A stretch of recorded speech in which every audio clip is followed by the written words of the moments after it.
அஸ்ஸலாமு அலைக்கும் வரஹ்மத்துல்லாஹி வபரகாத்துஹு. தொழுகையில் நன்மையின் புதையல்கள். நபி நாயகம் ஸல்லல்லாஹு அலைஹி வஸல்லம் அவர்களிடத்திலிருந்து செவியேற்றதாக அபூ ஹுரைரா ரலியல்லாஹு தஆலா அன்ஹு அறிவிக்கிறார்கள். قال الله تعالى قسمت الصلاة بيني وبين عبدي نصفين ولعبدي ما سأل.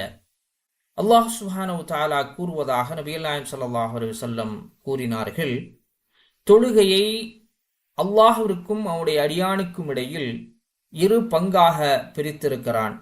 அடியான் எதை கேட்கிறானோ அதனை அல்லாஹ் சுப்ஹானஹு வ தஆலா அவனுக்கு வழங்குகிறான்.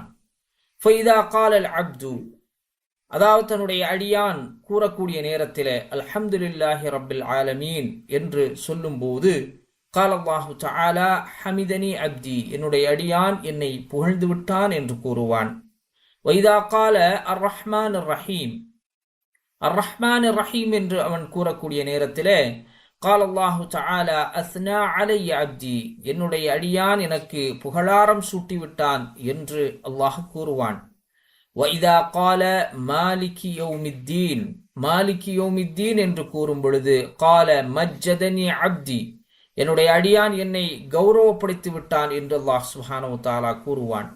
ஃபஇதா கால இய்யாக நஅபுது வ இய்யாக நஸ்தஈன் قال هذا بيني وبين عبدي ولعبدي ما سأل. இந்த வசனத்தை ஓதக்கூடிய நேரத்திலே இதுதான் எனக்கும் என்னுடைய அடியானுக்கும் இடையில் உள்ள விஷயமாகும் என்று அல்லாஹ் கூறிவிட்டு அவன் கேட்டது அவனுக்கு வழங்கப்படும் என்று கூறுவான்.